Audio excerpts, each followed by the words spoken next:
Bonjour à tous, j'espère que vous allez très bien. Et ici, bien heureux Théonette Samba pour Eurosama Final, Laborina FM Studio, Evangelix et bien d'autres plateformes d'évangélisation et pour les volontaires de diffusion. Merci. J'espère que vous allez très bien au nom de Jésus. Et c'est un jour assez spécial parce que je vous avais promis une chose, c'est de vous parler d'une personne. Cette personne est une image de figure par rapport à notre thème de la valeur de l'amour et le sous-thème développé pendant toute cette semaine était ou est que celui qui se met au service de Christ renonce à lui-même et à sa propre vie. Donc nous avons beaucoup parlé là-dessus, donc il vaut mieux dire que j'avance, je continue.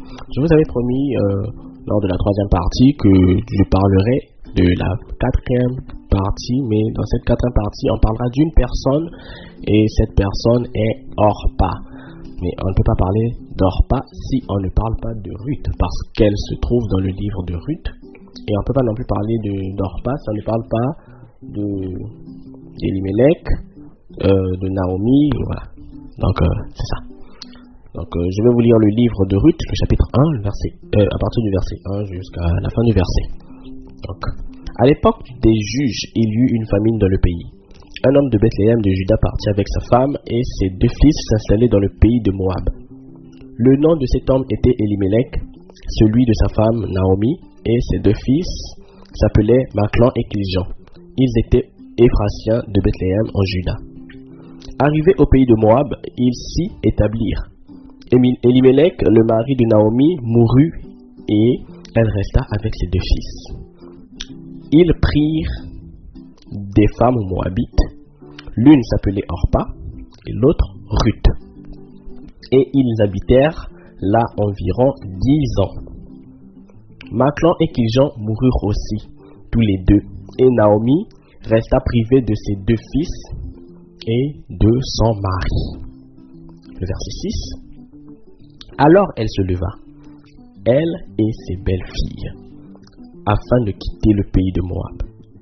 En effet, il y avait appris que l'Éternel était intervenu en faveur de son peuple, et il lui avait donné du pain.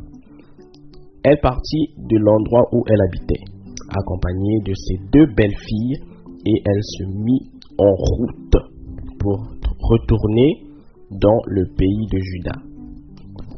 Naomi dit à ses deux belles filles: allez-y, retournez chacune dans la famille de votre mère. Que l'Éternel agisse avec bonté envers vous, comme vous l'avez fait envers ceux qui sont morts et envers moi. Que l'Éternel fasse trouver à chacune du repos dans la maison d'un mari. Puis elle les embrassa. Elles se mirent à pleurer tout haut et lui dirent: non, nous irons avec toi vers ton peuple. Naomi dit: retournez chez vous, mes filles. Pourquoi viendrez-vous avec moi? Suis-je encore en état d'avoir des fils qui puissent devenir vos maris? Retournez chez vous, mes filles. Allez-y. Je suis trop vieille pour me remarier. Et même si je disais j'ai de l'espérance, même si cette nuit j'étais avec un homme et que je mette au monde des fils, attendriez-vous pour cela qu'ils aient grandi? Refuseriez-vous pour cela de vous marier? Non, mes filles, car à cause de vous, je suis dans une grande amertume, parce que l'Éternel est intervenu contre moi. Elles se mirent à pleurer tout haut. Orpa embrassa sa mère, mais Ruth lui resta attachée. Naomi dit à Ruth: tu vois, ta belle-sœur est retournée vers son peuple et vers ses dieux. Retourne chez toi comme elle. Ruth répondit: ne me pousse pas à te laisser à repartir loin de toi. Où tu seras, j'irai. Où tu habiteras, j'habiterai.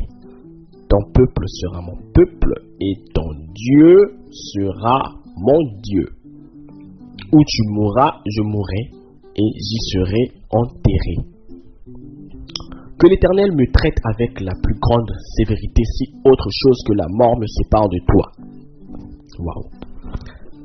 La voyant décider de l'accompagner, Naomi cessa d'insister auprès d'elle. Elles firent ensemble le voyage jusqu'à leur arrivée à Bethléem. Lorsqu'elles entrèrent dans Bethléem, toute la ville fut dans l'agitation à cause d'elles. Les femmes disaient, « Est-ce bien Naomi ?» Elle leur dit, « Ne m'appelez pas Naomi, appelez-moi Mara, car le Tout-Puissant m'a rempli d'amertume.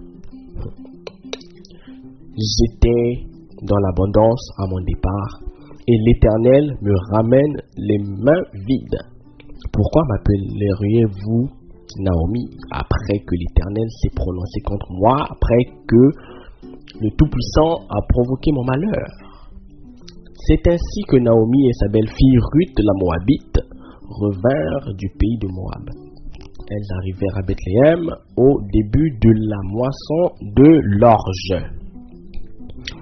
Qu'est-ce que vous pouvez comprendre de ce que je viens de lire?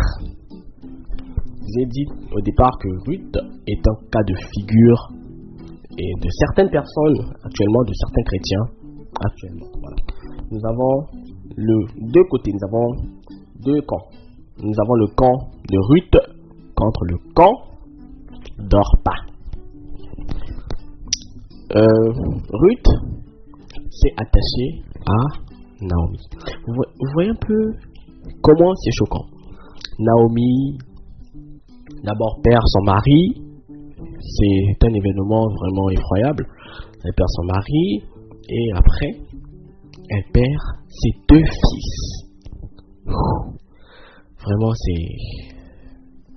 ça fatigue, ça bourre la tête. Donc elle se retrouve au point de départ. Maintenant, dans ce genre de situation, c'est ça qu'on appelle les épreuves. C'est une épreuve à laquelle Naomi est en train de faire face. Elle perd d'abord son mari et ensuite elle perd ses enfants. Maintenant, l'une de ses belles filles, Naomi, c'est l'une de ses belles filles, va se séparer d'elle. On l'a lu là. Elle va se séparer d'elle, donc elle va embrasser sa belle-mère et s'en aller. Et l'autre, bien sûr Ruth, va rester. Que s'est-il donc passé? Naomi a demandé à ses belles-filles d'avoir de nouveau une vie, vu que plus rien ne les relie. La maman, donc Naomi n'a plus à mettre au monde. Donc, si elle venait à mettre au monde, comme elle l'a dit, est-ce que ces anciennes belles-filles vont accepter d'attendre que leur belle-mère tombe de nouveau enceinte? Et vous voyez un peu l'écart d'âge. C'était une façon de dire que non, ce n'est pas la peine. Je comprends que vous avez été bon avec mes enfants, mais moi je préfère que vous continuez à vivre, vous avez de l'avenir. Dans ce genre de circonstances, il y a deux types de personnes. Il y a des personnes Orpa et des personnes Naomi. Donc, on parle des chrétiens Orpa et des chrétiens Naomi. Les chrétiens Orpa, ce sont des chrétiens qui, devant une situation, se laissent faire. Lorsque les intérêts sont menacés, la personne quitte. Orpa s'est dit que pour elle, la course s'arrête là. Donc, elle s'en est allée, elle est partie.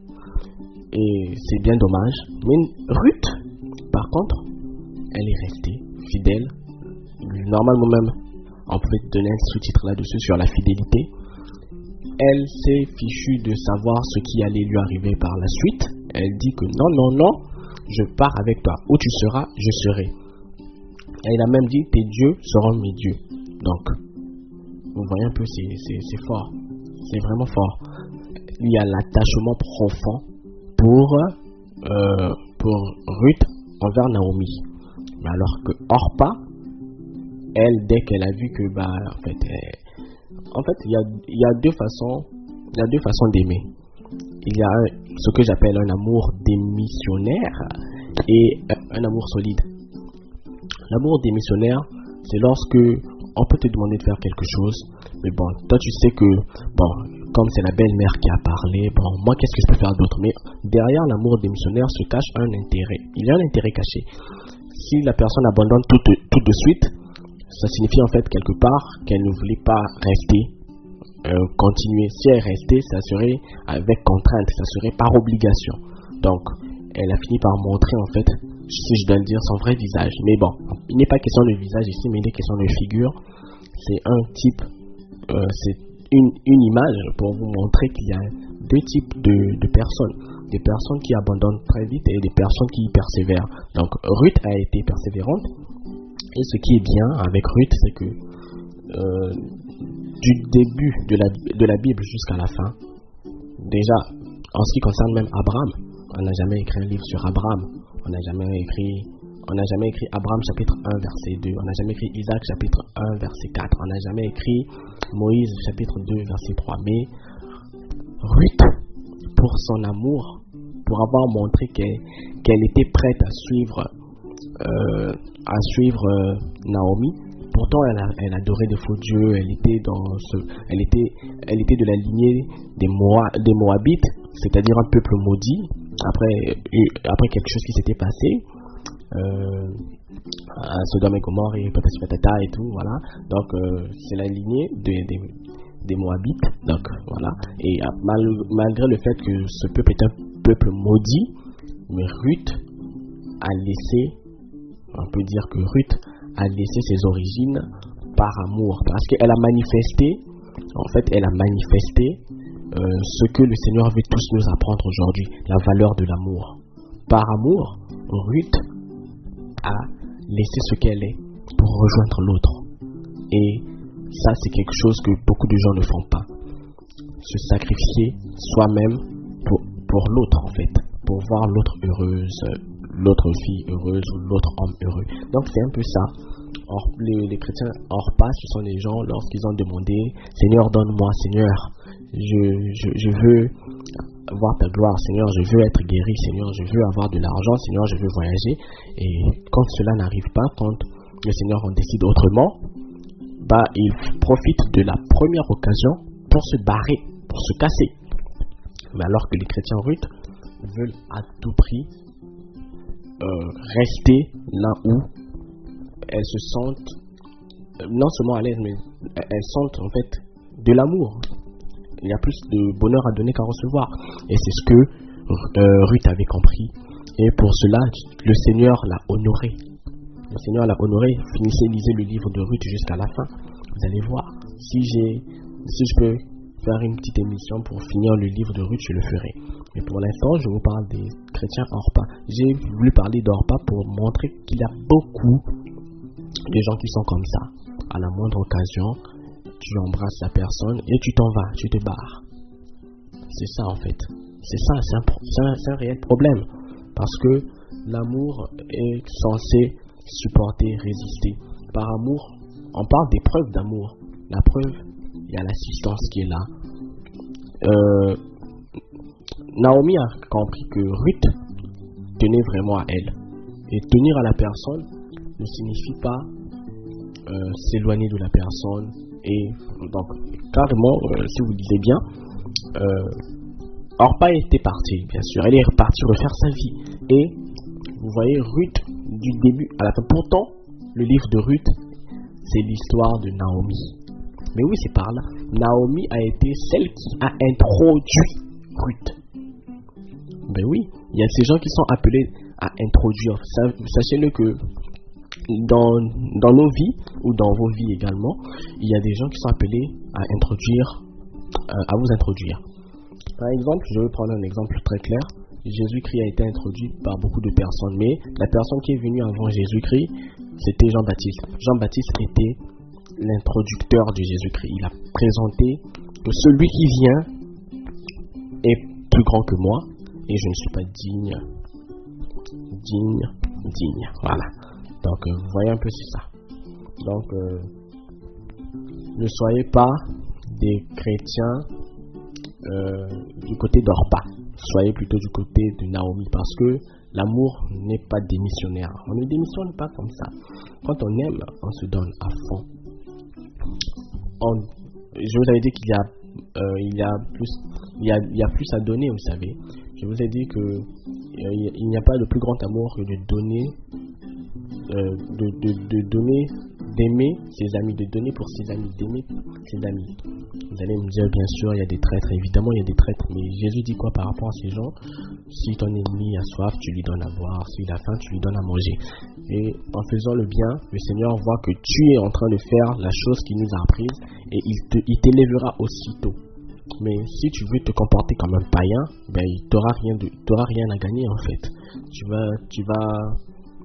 vas te salir en fait pour rien. Tu vas te gaspiller, tu vas perdre ton temps. En gros, tu vas perdre beaucoup de temps. Alors que si tu suis l'exemple même de Jésus-Christ, ben tu vas prospérer. Les gens, malheureusement, viennent à Jésus par intérêt. J'aimerais dire que l'amour à intérêt, ça n'existe pas. Parce que si on va rapidement dans le livre de 1 Corinthiens, le chapitre 13, je vais vous le lire vite fait. Je pourrais lire, commencer par le verset 5, mais je crois que c'est mieux de commencer par le verset 4. Donc 1 Corinthiens, le chapitre 13, le verset 4, nous dit ceci. L'amour est patient. Bon, dans la version 8 secondes, dit la charité. On parle de la charité. Et je suis en train de lire avec la version second 21. Donc, supportez. Le français est beaucoup plus clair ici, je pense. Donc, l'amour est patient. Il est plein de bonté. L'amour n'est pas envieux. L'amour ne se vante pas. Il ne s'enfle pas d'orgueil. Verset 5. Il ne fait rien de malhonnête. Il ne cherche pas son intérêt. Il ne s'irrite pas. Il ne soupçonne pas le mal. Il ne se réjouit pas de l'injustice. Mais il se réjouit de la vérité. On va au verset 7. Il pardonne tout, il croit tout, il espère tout, il supporte tout. 8. L'amour ne meurt jamais. Les prophéties disparaîtront, les langues cesseront, la connaissance disparaîtra. En effet, nous connaissons partiellement, nous prophétisons partiellement. D'abord, on parle en partie. Donc, et quand on va au verset 1, il dit, si je parle les langues des hommes, et même celles des anges, même que je n'ai pas l'amour, mais que je n'ai pas l'amour, je suis un cuivre qui résonne ou une cymbale qui retentit. Donc c'est pour dire que l'amour est un élément très très important. Il faut aimer. Et comme je vous l'ai lu, le verset 5 dit que l'amour ne recherche pas son intérêt. Il ne cherche pas son intérêt. Donc quand on dit oh non, amour et intérêt, non, l'intérêt c'est toute autre chose, l'amour aussi c'est une autre chose. Donc s'il vous plaît, quand vous dites que vous aimez là, enlevez les intérêts dedans, parce que l'intérêt c'est quelque chose d'autre qui te motive à venir vers la personne. En gros c'est de l'hypocrisie. Donc l'amour ne cherche pas son intérêt. Donc si tu vois qu'une personne s'en va, c'est que c'était son temps. Jusqu'à ce niveau-là, elle ne pouvait plus rester la même personne. Elle ne pouvait plus supporter. Donc, pour certaines personnes, on ne peut pas rester pareil jusqu'à la fin. Donc, c'est un peu ça. Et Orpa, ce sont des personnes qui se laissent faire dès que les choses vont mal pour elles. Elles s'écartent d'abord de la voie de Dieu. Elles repartent vers ses anciens dieux. C'est-à-dire, prenons le cas d'un nouveau chrétien, une personne qui est nouvellement convertie. Vous lui parlez de Jésus, vous annoncez les bienfaits de Jésus, vous lui faites des cours d'affermissement, mais arrivé à un moment donné où elle se décourage, où les épreuves, parce que les épreuves, ce n'est pas pour rien qu'on dit épreuve, parce que pour moi, les épreuves, je dis fleuve égale épreuve égale preuve, c'est-à-dire, le fleuve, quand tu vois un fleuve dans ta vie, c'est que c'est une épreuve, soit tu vas te noyer ou pas, mais cette épreuve-là te conduit directement à l'épreuve. Cette épreuve-là va prouver si réellement tu mérites d'être enfant de Dieu ou si tu ne mérites pas. Nous tous ne le méritons pas, mais par la grâce du Seigneur, on le mérite. Donc recherchez continuellement la grâce de Dieu afin de ne pas tomber en tentation, afin de ne pas vous éloigner du plan de Dieu. Donc ce qu'il faut faire, c'est que dans ce genre de situation, quand il vous arrive d'être confronté à des épreuves, demander de l'aide du Saint-Esprit. Parce que si on regarde comment les chrétiens hors pas se comportent, nous allons tous nous perdre en fait. Parce que c'est quand même compliqué. Dès qu'une épreuve arrive, dès que c'est compliqué, la personne préfère renoncer parce que ces gens-là, je les appelle les partisans du moindre effort. Ils ne foutent absolument rien. En fait, ils aiment qu'on fasse tout pour eux. Ils sont là, ils ne foutent absolument rien, comme je l'ai dit, et ils attendent que tout soit prêt. Et la personne vient, la personne fait ce qu'elle a à faire. Mais ce n'est pas ça. Il ne faut pas être partisan du moindre effort. Il y a un thème dessus qui va être prêt bientôt, mais vraiment c'est méchant de tout attendre des autres. Nous-mêmes aussi, on a deux mains, on a deux pieds, on peut travailler. Donc c'est ça, c'est pour ça que Dieu nous donne des mains. Et ces mains ne sont pas seulement faites pour tenir des choses, mais pour venir en aide aussi aux autres. Donc c'est un peu ça. Donc ne soyez pas des hors-pas, mais soyez des rutes. Oui, même si vous êtes homme, soyez des rutes. Et pour terminer par là, pour avancer, j'aimerais vous parler d'un livre que j'aime bien lire rapidement. On va dans le livre de Luc, le chapitre 10, le verset 27. Je lis au nom de Jésus. Il répondit: tu aimeras le Seigneur ton Dieu de tout ton cœur, de toute ton âme, de toute ta force et de toutes tes pensées, et tu aimeras ton prochain comme toi-même. Tu aimeras le Seigneur ton Dieu de tout ton cœur, de toute ton âme, de toute ta force et de toute ta pensée, et ton prochain comme toi-même. Attends. Tu aimeras le Seigneur d'abord, Dieu. Tu aimes d'abord le Seigneur. Ensuite, donc de tout ton cœur, de toute ton âme, de toute ta force et de toutes tes pensées. Et tu aimeras ton prochain. Donc le prochain vient en deuxième position, comme toi-même. Ensuite, tu t'aimes toi. Donc, ce qui veut dire que deux fois, on doit se faire passer après. Pas tout le temps, oui, mais on doit aussi parfois faire la place aux autres. Ne laissez pas. Dites-vous que j'ai du temps pour moi tout le temps. Donc, je fais la place aussi aux autres. C'est ce que vous devez dorénavant faire. Ok. Donc, c'était tout, je crois bien. À moins qu'il y ait quelque chose d'autre à rajouter, je pense que c'est tout. On a 4 parties. Donc, je vous ai parlé d'hors pas. Espérons que cela vous a été bénéfique. Soyez des chrétiens rutes et non des chrétiens hors pas. N'abandonnez pas devant une situation, mais faites-y face. Ayez la foi. Parce que l'amour s'accompagne de la foi. Voilà. Donc, c'est bien. C'est toujours un plaisir de me tenir devant ce micro et vous parler de la part du Seigneur. C'est Bienheureux Théonette Samba, serviteur de Dieu et des hommes. Donc retrouvez-moi sur Laborina Studio, YouTube ou Facebook, peu importe, et partagez ce message à vos contacts, certainement qu'ils seront touchés par la grâce du Seigneur Jésus-Christ. Et Laborina Studio. Merci.